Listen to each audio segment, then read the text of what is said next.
Welcome to Serving Aces. I'm Alexandra Stevenson, and I'm here with my co-host, Hugues Laverdiere, or as I like to call him, Oogie. Welcome, Oogie. Alex, what's going on? We've got some great tennis going on now. A couple, We do. We had Montreal, Toronto, and now Yeah. we're going right into Cincinnati. Third rounds, round of 16s are getting set. A bit of rain the other night, but everybody got it done, and third round's going into the fourth round tomorrow.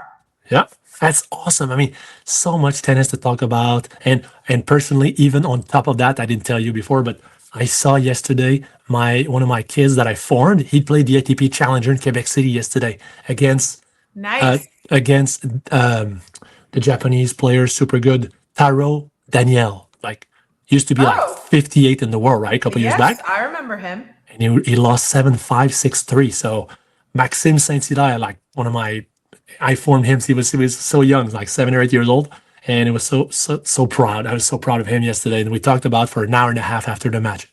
Big resume of the match. He wanted to ask me about what do you think of my match? What do you think I should work on? All kind of stuff. It was so cool. We talked about his serve and all kind of stuff. It was like super cool. I was like, didn't expect that.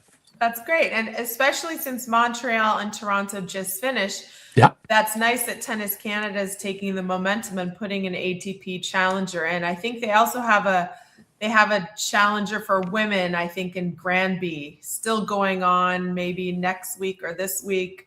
It's supposed to be in those days. I remember that they've got exactly. a good set of challengers on hard courts coming up after the Open and maybe before the Open. So that's great for Tennis Canada. It's awesome because in Quebec City, they had like a $25 million facility opening up at the Laval University. Mm-hmm. So, because they didn't have anything for tennis, like they had football field or soccer field, all the sports were great.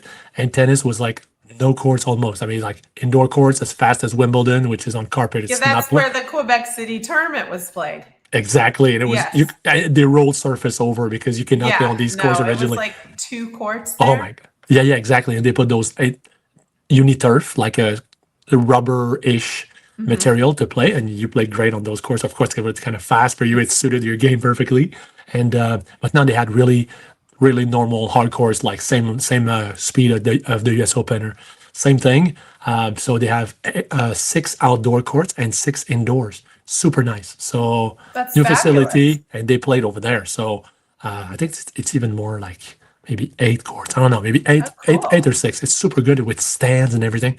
And that challenger is going to come back every year because that facility is built for that. In the summer there's no school, so Laval University they're not using the courts. Perfect to have a tournament there. Perfect. All right. Well, some great players. We finished the Canadian tournaments. We got Toronto and Montreal. Yeah. Tennis Canada had a successful 2 weeks. Mm-hmm.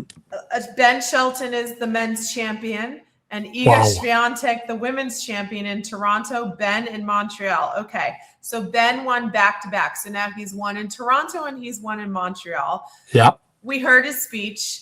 He says he likes both places because he obviously won in both places. But surprise finalist, Brandon Nakashima. Give me a little rundown about Brandon and what you saw, how he played this week and last week, and how he kind of was a breakout star there. And then what did he say to the fellow Canadians in Toronto that might have started a beef for next year? I'll start with the beef and then we'll go into his game because he played unbelievable for those 2 weeks. So he's chilling, the speech, he's lost, 7-6, 6-3 or something, like kind of close, but Shelton's super solid because he's back to back. He won the week before in Washington and now he wins in Montreal. Super good, and he won last year in Toronto. And then Brendan goes, "Thank you so much. I've had some great tournament. This 2 weeks have been amazing. I love Montreal." I'm like, "Where are you going with this? Okay, you love Montreal. That's fine." He's like, "I like it much better than Toronto." Oh my gosh, he said that like almost like word by word, like, and the crowd erupts like, "Ole, ole, ole, ole!" Because they're in Montreal, he knew how to go with the crowd. Hey, I have no idea if he knows. I don't even know if he knows hockey a little bit. But if you're in Montreal and you say that and you diss Toronto like that, people in the stands are going to cheer you and they'll be thinking of you as a god because suddenly it's like Montreal Canadiens on top of the Toronto Maple Leafs. That's what people were thinking. They were thinking just that. So Nakashima, and he's like, well, maybe next year I'll be booed in Toronto. Well, I mean, he might be. Yeah, he will for sure. People will remember that. And you see funny. Shelton goes like this, covering his head, laughing under his blanket. Oh, it's so funny. Probably Brandon Nakashima. I wonder if he was even thinking like about. I think he just probably was thinking about the cities and how he liked Montreal as a city better, and he didn't really think about the hockey rivalry that Montreal and Toronto have with each other. Okay, for sure, he did not think about the hockey, for sure. I mean, where's he from? Is he from California? Or? He's from San Diego. Okay, so fellow San Diegan. San Diego, so there's like no hockey there. So I'm sure he cannot even name 5 teams. Trust me, there's just no way. Not. There's no way. He probably knows basketball, baseball, but football by heart, but hockey, we could ask him. I mean, let's find out. Let's find out. Let's ask him. But I'm sure he cannot name 5 teams in the NHL. I'll call up Angel Lopez, who was my coach when I was little. It was also Brandon's coach. So I'm going to call up Angel and be like, did Brandon know anything about the Montreal-Toronto rivalry going on? That would be awesome question right there. That you have to ask him. And then all right, we need to get a follow-up next week on that because that was so funny. It was so funny that but then we also need to ask him like where's it coming from? Your love for Montreal instead of did he lost last year in Toronto like first round? Well, I feel like okay, so you've been to both cities. I've played in both cities. Okay, wait. Side note: Taylor Fritz won DC. Ben didn't win. Oh, okay. Sorry. That's okay. And a fellow American. How did he do? Did he do well? He did. He wasn't doing. I think he was out early that tournament, okay. And then he came in Canada. He's also out early in Cincy, which I'm sure he's not upset about because now he can be ready for the U.S. Open. Did you see his match? It was but anyway, it was pathetic. Cincinnati. He didn't play well at all. He was like hard turnaround, right? Yeah, it's tough to win week after week after week. That's what it means. It's why they're complaining about the schedule. But let's get back to Montreal, Toronto. Okay. So shopping, restaurants, city-wise, Montreal wins. Toronto, the site's nice. The restaurants are good. Yeah. Hey, I love Toronto. Shopping's okay, but I feel like just the city and walking in through the Montreal streets, and there's like a really cool street cathedral. Mm-hmm. Yeah. That was like cathedral, but isn't that one of the cool streets there with all the like shops and artist stuff? I think it's one of those. Yeah. You have all those. You have nice quarters in Montreal, but I kind of like Toronto too, though. I mean, I feel the vibe of Toronto. Being with the Hall of Fame for hockey and stuff like that. I really like Toronto for me, but and they're different, right?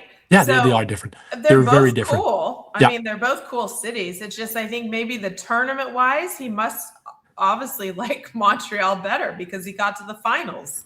So that's probably the reason. I should have researched it before we went on the air because I'm sure last year he probably lost like first round in Toronto, and that's why he said, "I love Montreal because he lost in the finals." To me, it's that basic. Yeah. But because both cities have always been really lovely, and I mean, to be honest, I liked going to Montreal because I got to see you.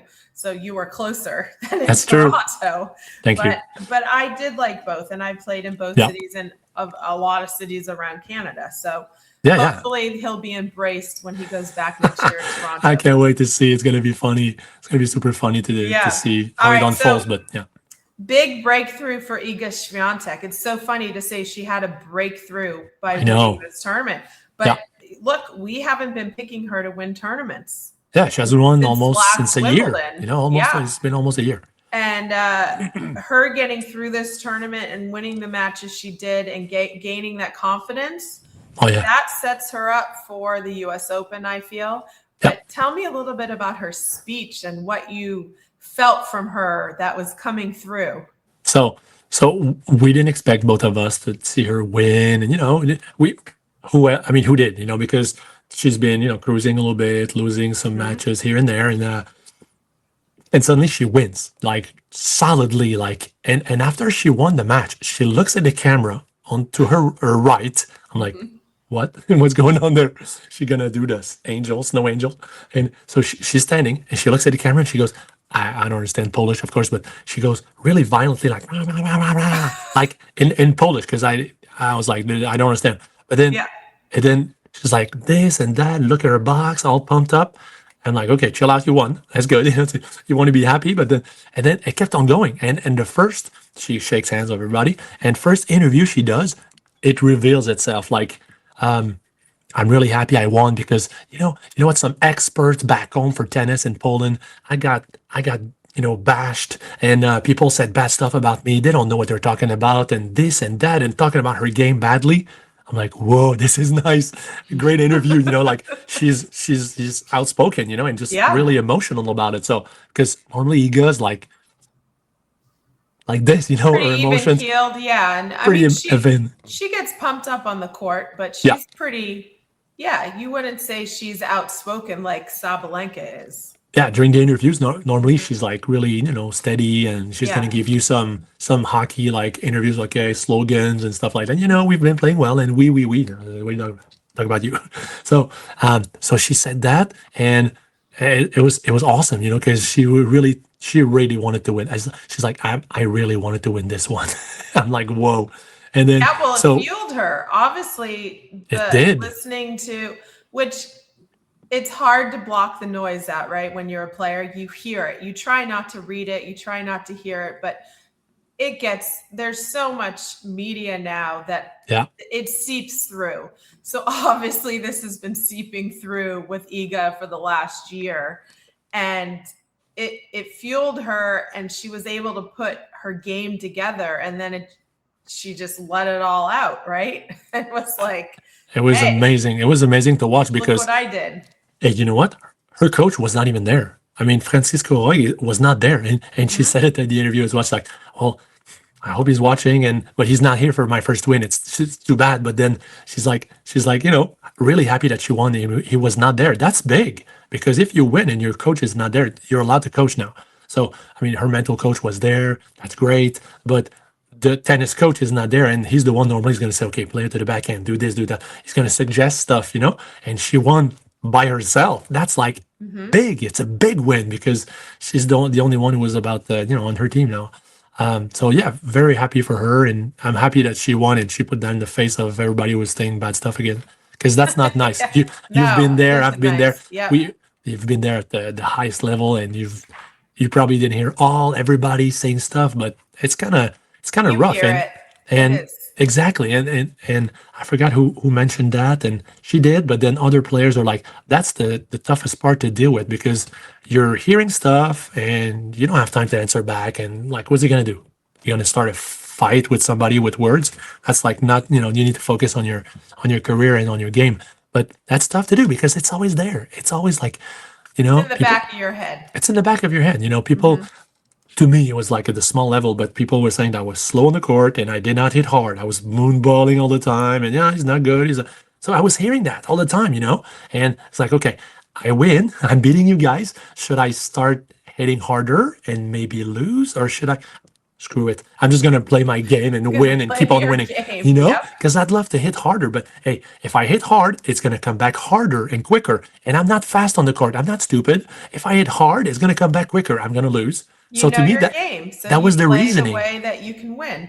Exactly. And high balls with spin, guys did not You deal gotta properly with block out that. the noise, Hugues. Well, So, look, Iga blocked out the noise, and then she went and said, "Hey, look at what I did, noise. I just won the Canadian Open, so watch out." amazing. Yeah, I think we got to put her on our list. Yeah, she's back on the list. The U.S. Open. She's back on the list because she was always there the previous years. Yes. She's been so tough, and she won Roland Garros so many times, and so she's a great player, of course. And she was one in the world, and you were expecting her to keep on being number one in the world. But then some in her mind it didn't fit well, and Sabalenka sneaked through with a big game she has, rightfully so. But it's nice to see her. She's it's good. And back top 5. Going into Cincinnati, she's kept on winning. She plays Paris next in the round of 16. And she has Rybakina Schneider after that. So let's see how she does. She's kept the momentum going, which is hard to do going into Canada and Cincinnati. Ben couldn't keep it going. He got there, he was out. But I think that's better for him and his shoulder and his body going in the US Open than playing. For sure. But yeah, so now we've got Cincinnati, hot, humid conditions, kind of cooled off today with the rains yesterday. You think that Novak Djokovic felt the heat? Yes, and I think it's possible he has asthma. I don't know, something with his lungs. Yeah. Because I have asthma, and whenever I played in Cincinnati, I really struggled, and I got heat stroke a couple times, and it just wipes you out. It's very difficult conditions, and you have to be prepared. Yeah. He did this pump a little bit in his lungs. Yeah, so it's really hard to go in those conditions with asthma. It's hard enough to go in without it, but it just kind of, you're always trying to catch your breath. And then if you can't get it, then you're overheating and it just, your body gets exhausted. Yeah, it's not a good combination for Djoko, who's 39. No. Well, yeah, even if he was like 29, that might have happened. Right? Yeah, but still, I think if you're getting older, it's even worse on your body. Yeah, it's harder. Yeah, it's tougher. So, look, he's going to get ready. He's got the mixed doubles with Sabalenka coming up. That can be his practice rounds before the U.S. Open. And he's going to be pumped to win that with her. Yeah, he's going to be the two goats. He's going to be okay. And hopefully the conditions the first week of the U.S. Open will be okay for him. But let's go through Cincinnati. Okay, we got third rounds. Felix Auger-Aliassime just won his third round. Okay, good. He looked really good.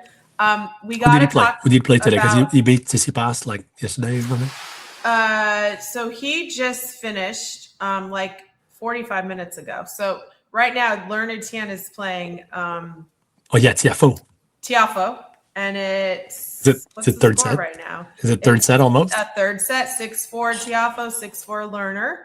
Oh, it's close. Nakashima took out Medvedev today in 3 sets. He's playing awesome. He's still on a roll. So he's keeping his momentum going. Getting back to his game, because we I forgot to talk about his game, but he played like unbelievable tennis in Montreal. Like throughout the week, at first there was a couple 3-setters. It was okay, but then against Hodar, he just crushed every ball. Hodar. I know, and he couldn't keep up. He's like.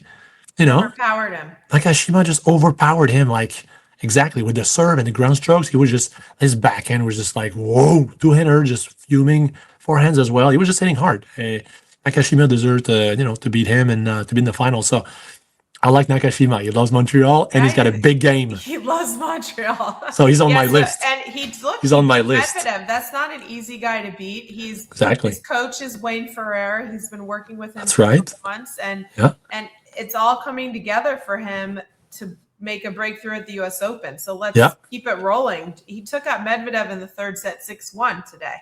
Wow. Very impressive. Okay, so Felix just beat Jay Cerundolo, the lefty. Oh, okay.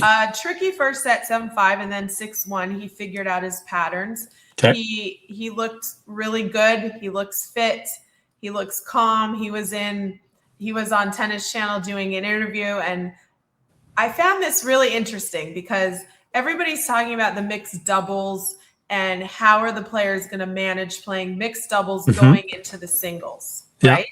Because you want to manage your body, and plus there's an exhibition, and a lot of talks going on about Alexandra Iala, who we're going to go into the summer of Iala. We're going to do that segment next. Yeah, but she's playing a lot. So Felix is playing with Alex. And they asked him, how does he manage playing mixed doubles with all his sponsor obligations and practice and getting ready for singles? I thought this answer was so well said, Hugues. He said, well, look, when you have all the sponsor obligations in the U.S. Open, there's a lot of noise. And I'm not saying it like he said it. I'm kind of just summarizing it for you. He said it's actually a good thing because you're in a competition, so you don't relax. And you're not just doing practice and sponsor stuff and getting distracted. You have to focus.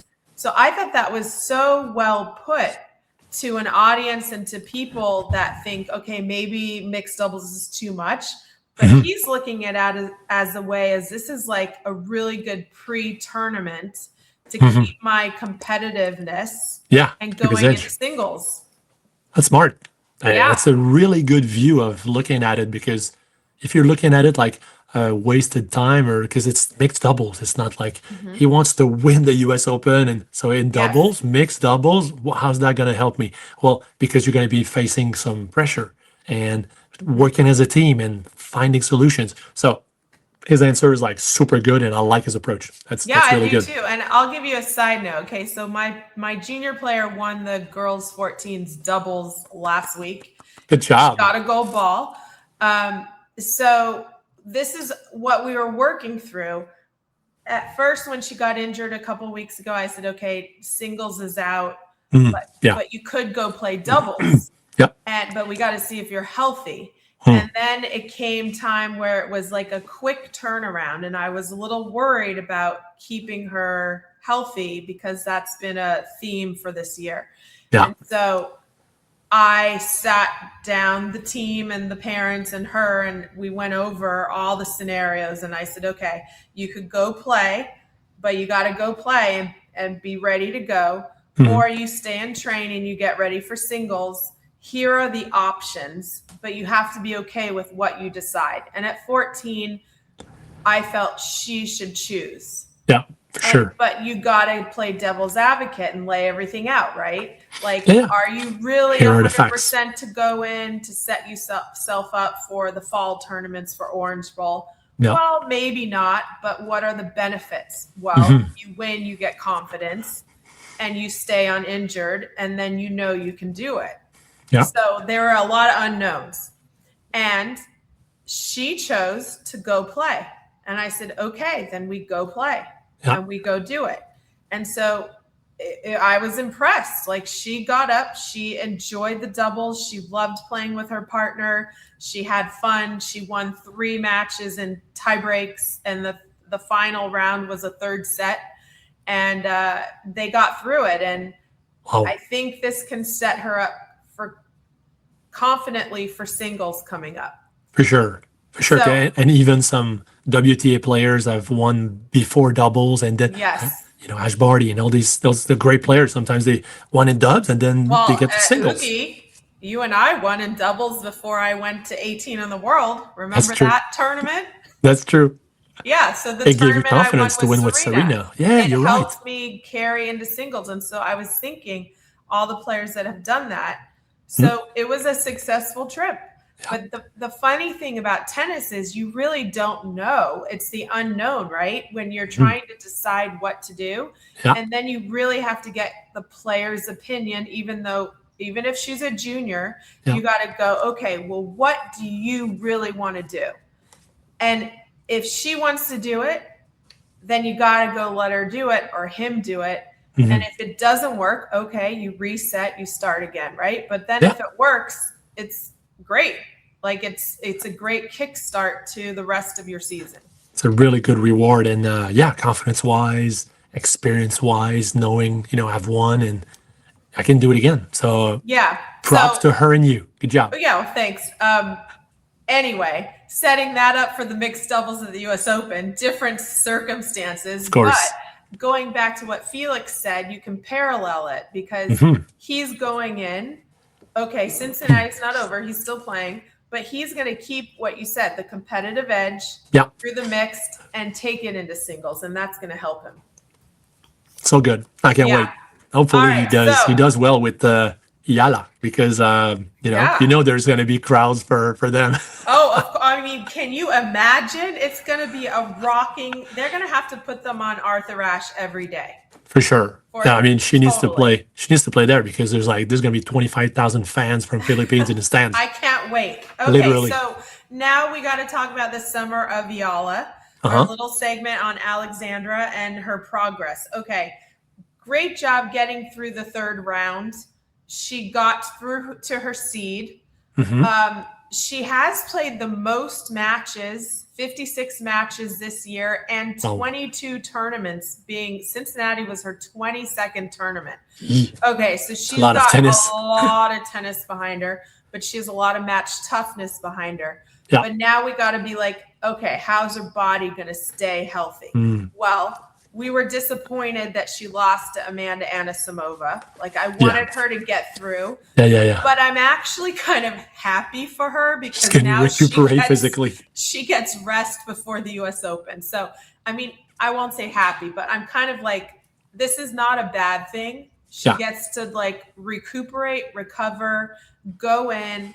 She's playing the exhibition on that Thursday before the Stars of the USTA for the USTA Foundation. She's playing that. She's playing mixed doubles. She's got a full schedule, and she's playing singles and possibly doubles. We don't know yet. Yeah, probably. So she needs these like 8 to 9 days to rest. And you know she's gonna semi-rest. She's gonna train, work on her serve, and this and that, recovery. So give me a little tips on what you saw. And you saw her practicing her serve toss before. You sent me a video. I thought that was very imaginative, because usually, like, I put a racket down. I thought that was cool what they did. So give me a rundown of what you saw. She did put like a Wilson sort of bag, round bag, like where you can actually, it looked like a something you put your dirty clothes in, and you're gonna take. So I'll give you why. So it's a Wilson ball bag, but they give them to tournaments on the tours, and I had a pen one that I got from a tournament. They're really hard to find, and Wilson gave obviously Cincinnati them for the players, so they can carry balls out instead of the old school box. That's so smart, because it's pretty. It's pretty. So it's like a ball carrier bag. Like a 2 feet high and a foot diameter, and you can put balls in it. And she was tossing the ball, and like poof, it had to go in. So she's like tossing the ball, and it was like a foot inside the baseline. So it tosses it a bit in front, and it had to go through. And she did like a bending, with the racket. So I thought it was very smart and inventive to do that, to work on her toss. So yeah, that was pretty cool. But then, not that shocked that she lost to Anisimova. Anisimova, she has the best two-handed backhand on tour to me. She's like nobody else. It's winners down the line, cross court. Her backhand, two-handed backhand, is just, to me, is the best one in WTA Tour. So because Alex is going to go cross court to it on her forehand, but Alex lefty. Yeah, so exactly. That goes to her backhand. Yeah, exactly. And then suddenly, if it goes to her backhand, Alex, I mean, she's a lefty, so her backhand is really good, but it goes to Anisimova's forehand. So she wanted to go more to the backhand, but Anisimova's backhand is just so big that it's kind of rough for her for a lefty, because normally they just crush the backhand all the time.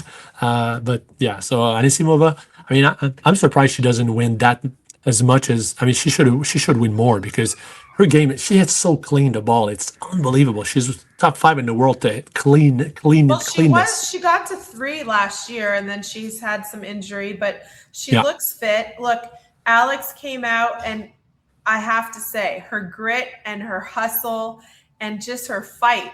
It was like 2-all, and the game was going on for, you texted me, it was like going on forever off her serve. And that's true. And there were so many break points, and she just kept running down everything. And Anisimova was giving her the air, and she squeaked out that first set. And then Anisimova settled down, used that backhand, and she just is bigger than Alex Iala. The backhand is just such a big weapon going right into Alex's best shot, and that it's hard for her to redirect it down the line. And then you got Anisimova's forehand to deal with. So it just was a hard balance. And I feel like if Iala she works on her serve spots, defending her serve better, then it'd be an interesting matchup, but it's still going to be tough because of Anisimova's two-handed backhand. I know, it's tough. I thought maybe if Alex would have used a couple more slides short, that would have kept that's a good thinking, because especially with the forehand, sometimes you can just chop it down the line to the opponent's forehand, because he's a lefty. So if you go boom cross court, and then suddenly a little chip down the line short, I mean, that women don't react well to that. Like, you guys don't practice that. So Amanda doesn't like moving forward that far. So exactly, that's a good play, Hugues. And also I'm sure they're going to watch the match. Maybe she can incorporate that short slice into her game because she does have the angles. She takes the ball super early, and she has the ability to do that shot.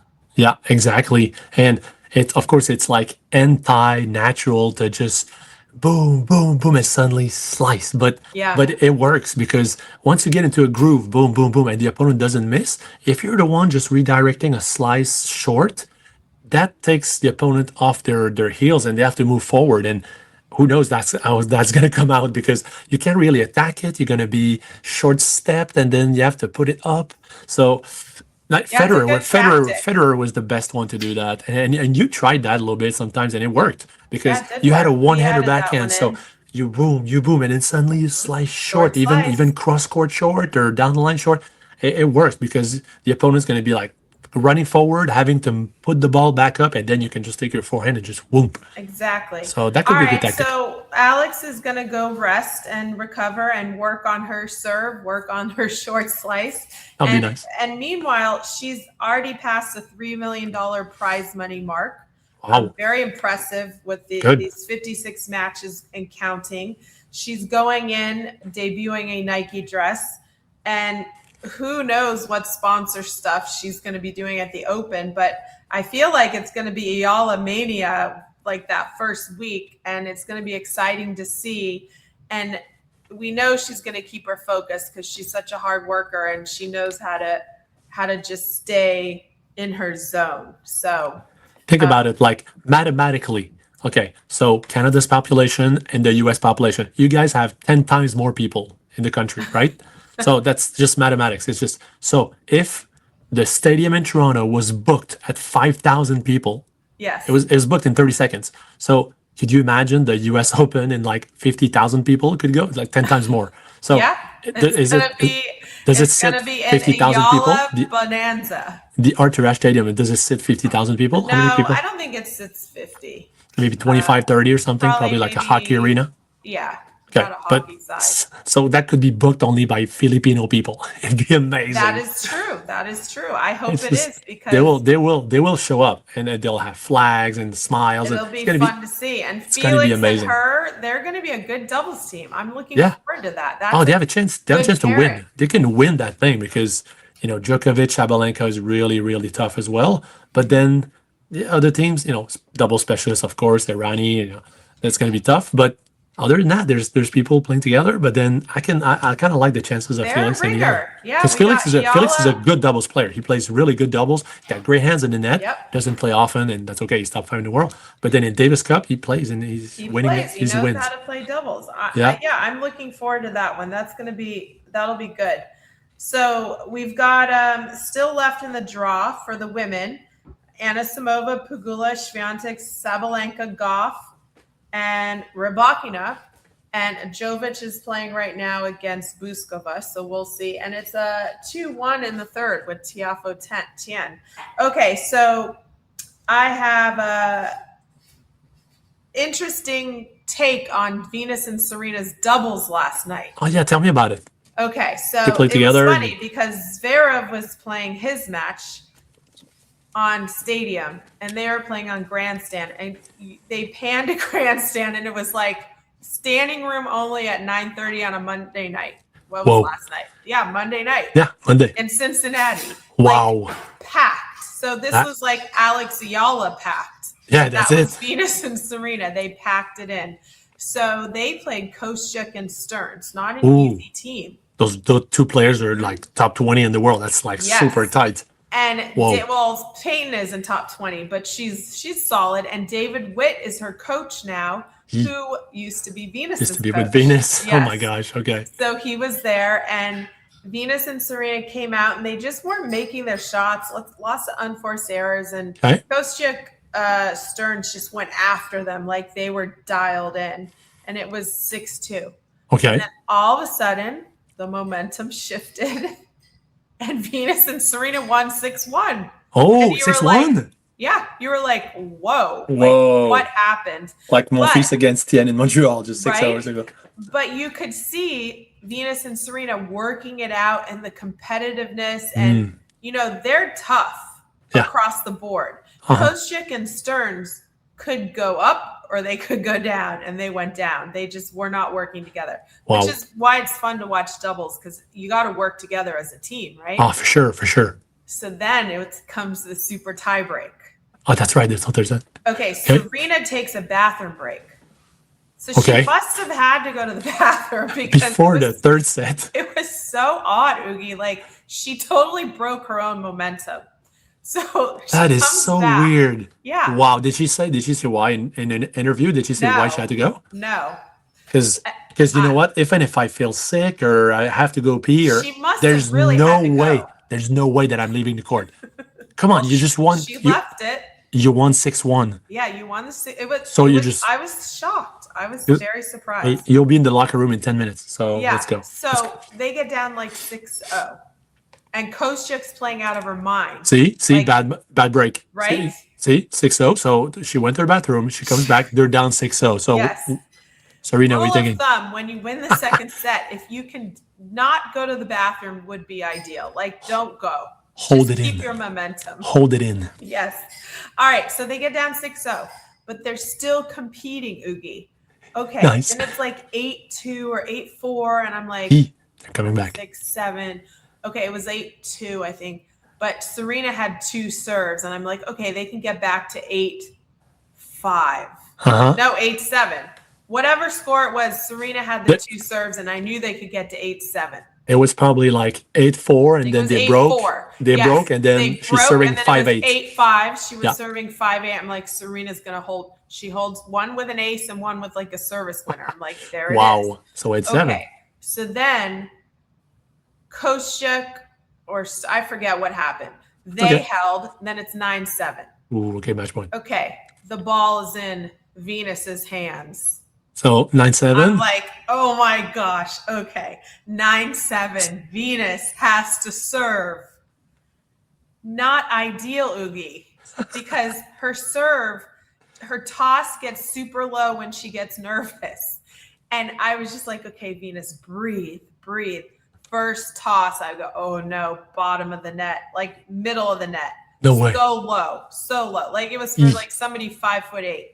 Okay, Venus is like 6'1.5". Yeah. Second serve toss, same toss, so low, double fault. Into the net. No and way. I went, no. I was like cheering because it was exciting, but I knew it was like, you give it to Venus for the serve. It's hit or miss right now with her serve. She's got to like just go work on that rotation and keeping that right hip closed, because she keeps opening it up.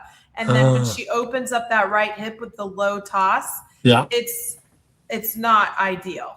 Is she able to like put her feet one beside each other, or her right foot is still keep on going here? The right foot kind of crosses sometimes. Sometimes they're together, and sometimes it crosses in front of the left, and that's always problematic because then your right hip's open.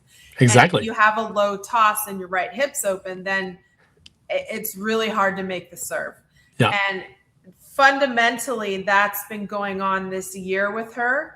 And if she can get that fixed, she could win some of these matches where she's losing in 3 sets because of the serve. You're right. And I just really feel like if she can work on it, so she just needs to go work on it, and then she can be successful. That's what I feel. So I was very saddened to see the toss and the hip. I know. They had fought so hard to come back, but you know what? It was great to see them play. I'm happy. They're playing. Obviously, they're going to play at the U.S. Open. Mm-hmm. Venus has gotten the wild card to singles. There's still one left.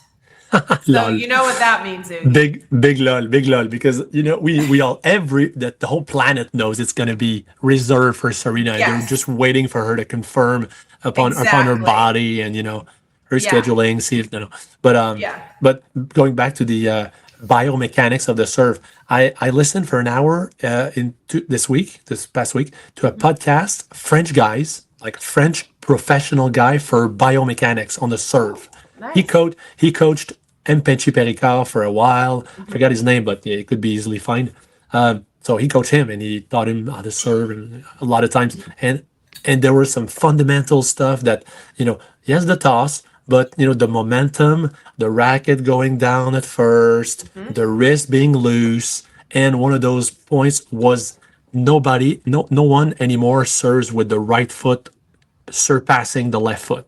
Like Patrick Rafter, Stefan Edberg, all these guys did that. They surpassed it, and those hips are turning right away, and you get much less space. So whatever you said there was perfect because Venus cannot serve with the foot passing the left one. Yeah, she needs to fix that. Because the right hip turns and the upper body turns, and you cannot uncoil as much power. You So can't get that rotation. It's like a baseball pitcher. You toss your sideways, and then suddenly your left arm goes, and then whoop, that rotation kicks in. So same thing for tennis. So super interesting, and biomechanics is really really important. And that guy was like a professional. He did like clinics for different tennis nations. Like he went to Ukraine and this and that and all these places. He's like the Australian he's the French Mark Kovacs who is coaching Francis right now because Mark Kovacs is biomechanic. Yeah, exactly. Yeah. Big serve guy. Yeah, so that's cool. He's the equivalent in France. Exactly. He perfected himself into the biomechanics of tennis, and especially the serve. He was talking about the serve. And so that to me that was really important because you did it. Important. You did a piece exactly on that in the second part of your, the thing you sent me. I did on tennisplayer.net. Okay, so the ball's in Hugues' court now. We talked about the summer Iala. Okay, let's discuss Carlos Alcaraz. He was seen hitting with Holger Rune. Yeah, that's right. So I want your opinion because you think he's going to come in and play singles, but they also are holding a mixed doubles spot. So they're still holding 11 of 16 teams are set. They still have 3 wild cards to give, and 2 teams from the qualifying event will be put into the main draw. Okay. So what do you think he's going to be able to do with no match prep? He does play. He's going to be fine. I just want to get back to Holger Rune. Is Holger going to and we'll get back to Carlos. Is Holger going to play? Is Rune going to play mixed? Is he going to play mixed, or is he going to play the U.S. Open, or what's his thing? I don't think he's going to play the U.S. Open. Okay. I think Alcaraz and Rune are going to slip into those wild cards and play mixed. I think so. I think Rune is going to try to play mixed. I don't think they're going to play singles, but you think Alcaraz is. Yeah, Rune with the Achilles tendon to play 3 out of 5 sets. To me, that's like that's pushing it. Wrist. It's a wrist. Come on, he's fine. It's a wrist. Oh my gosh. Okay, so he's fine. I think it's mixed doubles for both. Hey, you know what? Thinking singles and mixed. I'm thinking, okay, Alcaraz is going to play both. There's no doubt about that in my mind. You know what? Hey, how old is he? How old is Carlitos? 20. Well, happy birthday to Yannick Sinner. He just turned 25. That's it. Yeah, happy birthday to him. His birthday was on the 16th, Hugues. Oh, look at that. 25th birthday. That's great. And so Carlos is 23. So Carlitos is 23 years old. You know what? He said this summer my wrist hurts a little bit, but I want to go to Ibiza and all these places, have fun a little bit. I don't have one Carlos Ferrero in my corner anymore to just say no, don't go there. So he wants to enjoy it, and so did he. He enjoyed it. Well, he enjoyed his year. Exactly. Yeah, summer was. Yeah. So now he's getting. He had a hot guy summer. You know how it's hot girl summer? He had his hot guy summer, Hugues. And rightfully so. He's like enjoying it. He's 23 years old. Come on. So it's going to be the only one. Next year he's going to be okay. He's going to be tennis all again. But he enjoyed it. He's a little bit hurt. So he's like, wait, I'm not going to sit in my corner, just do nothing. He's going to enjoy his life. So now he gets back to tennis. He's hitting okay. He's feeling much better. His wrist is almost healed 100%. So he's going to play all the events at the U.S. Open. Is going to be great. And he's going to go deep. He's not going to lose first or second round. There's no way. He's going to go. He's going to go, quarters, and it's Carlos Alcaraz. Come on, he's going to be super pumped. He's going to play great, and we all expect him to be there. Okay, I can't wait. All right, Hugues, you said it. I'm gonna go with mixed. You're going with all of the above, mixed and singles. Okay, and hopefully Runa will take one of those wild cards with somebody and play mixed. That would be good to see him back. It'd be nice. It'd be nice for him to play a little bit and be there, be part of because he wants to get back there so bad. Yeah. All right, so newsy notes. All right, so we've got the U.S. Open wild cards. Venus Williams and Sloane Stephens are headlining. Okay. Sloane got to the third round in Cincinnati just in time to be awarded a wild card. She's been playing better this summer. Nice. And former U.S. Open champion. Yeah, no doubt. We have Tia Froden, who won the girls' 18s nationals. Okay. Congratulations. And then we have the reciprocals, Taylor Preston from Australia and Jean from the French. Okay. And Reese Brantmeyer, who's the collegiate wild card. She earned that. And Carol Young Soo Lee, she won the U.S. Open wild card challenge winner. So all these women earned their place. Very exciting. And then Pretty cool. TBD. TBA, to be announced? Well, TBA, yeah. Let's go there. Basically TBD, which means Serena. And in parentheses, Serena Williams. Yes. That's it. And then, come on. Everybody wants to see Serena at the US Open in singles. Well, come on. Come on. It's like a no-brainer. She's gonna play. It could be good. Could be her last year. You know, we have to remember that. It could be the last time we see her really. She did say in her interview with Venus, she did say this is not forever. There you go. So, that means that's clearly it's saying not going to be long, right? It's going to be the last one. So the men's U.S. Open wildcards. Yeah. Martin Dam, okay. Michael Zheng, the reigning NCAA champion twice. JJ Wolf, we have to congratulate JJ Wolf. He came back from shoulder issues. He started out in 15Ks, built his way up, and he won the wild card challenge on the ATP challenge circuit. Wow. He earned his way in to win that. He had the most points. So good job for JJ. Sebastian Gorzny, the collegiate player, he won the wild card playoff. Okay. Jack Kennedy, I've heard about this young man. He won the national 18s. Okay. So one to look at. American guy. Monfils is the reciprocal with the French. Yeah, we want it. It's going to be his last tournament probably. Yeah, except in France in the Davis Cup maybe. Yeah. And Alex Popyrin got the reciprocal from Tennis Australia. Oh, cool. Nice. Popyrin he's playing in Quebec City. I saw him practice yesterday. Okay, Alexei Popyrin. He's getting ready. All right, so interesting things. We've got Serena watch. When's she going to show up? What are they going to do for the mixed? And we got some preseason football starting. It started last week.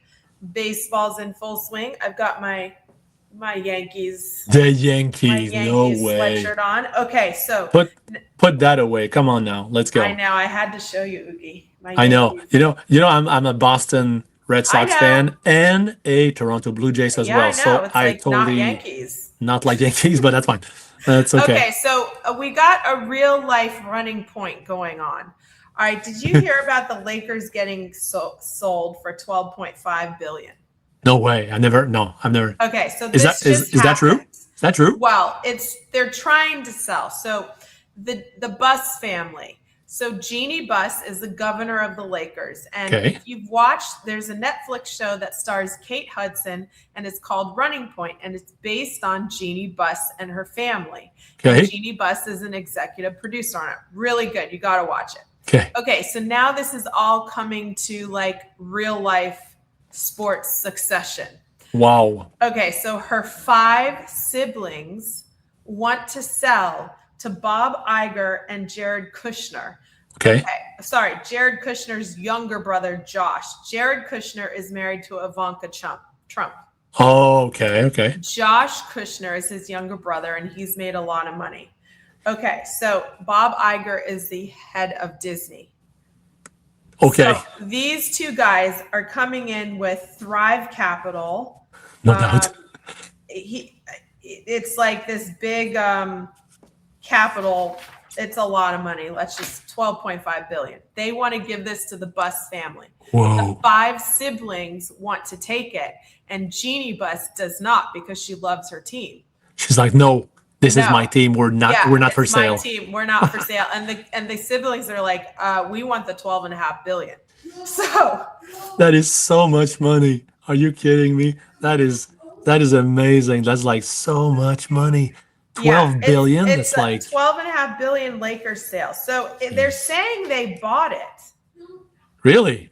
They're but like, Jeannie Buss sent a lawyer's letter saying that they can't buy it because she hasn't voted yes. So it's 5-1.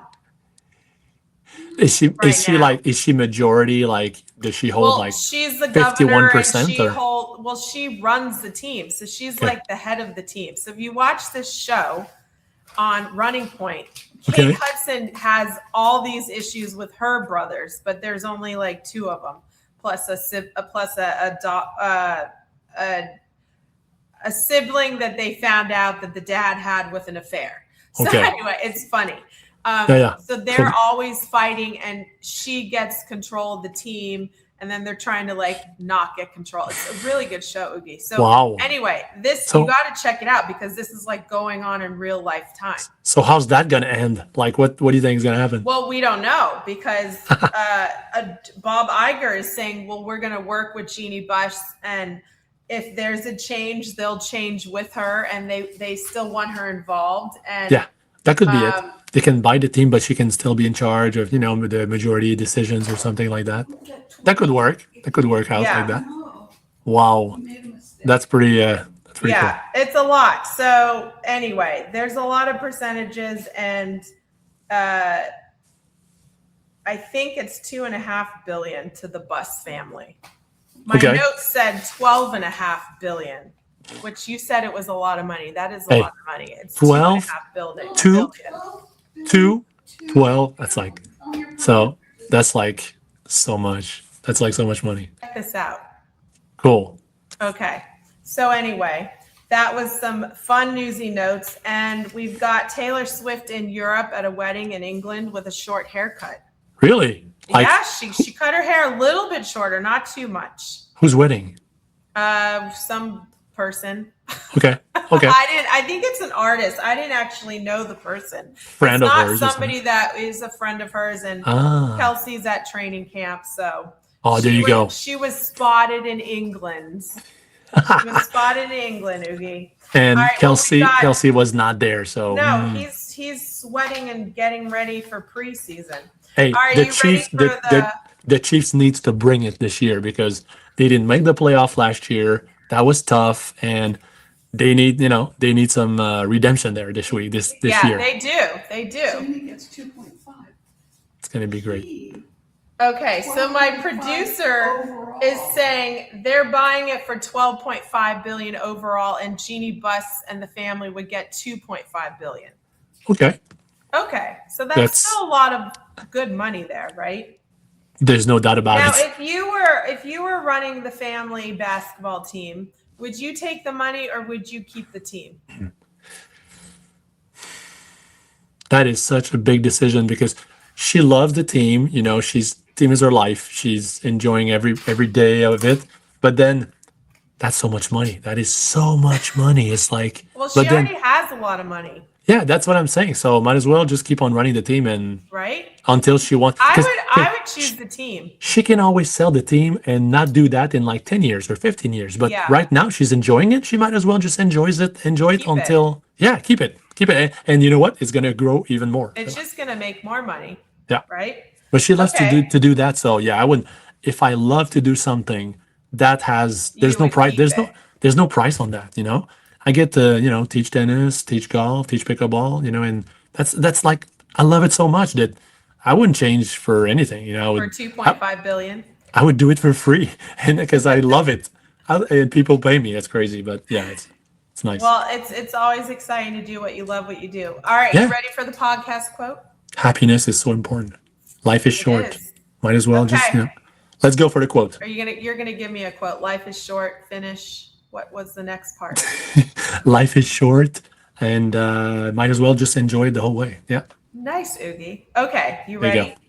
The moment you try to become bigger than the sport, you're finished. Ooh, I love that one. That's a good one, right? Yeah, because all the top players in any sports, for sure, they make sure that they don't become that. You've heard Brady so many times say, well, yeah, maybe I'm great, but maybe I'm not the greatest. He's just keeping up being humble. Federer, Nadal, they've humbling their whole life. And they love the game they play.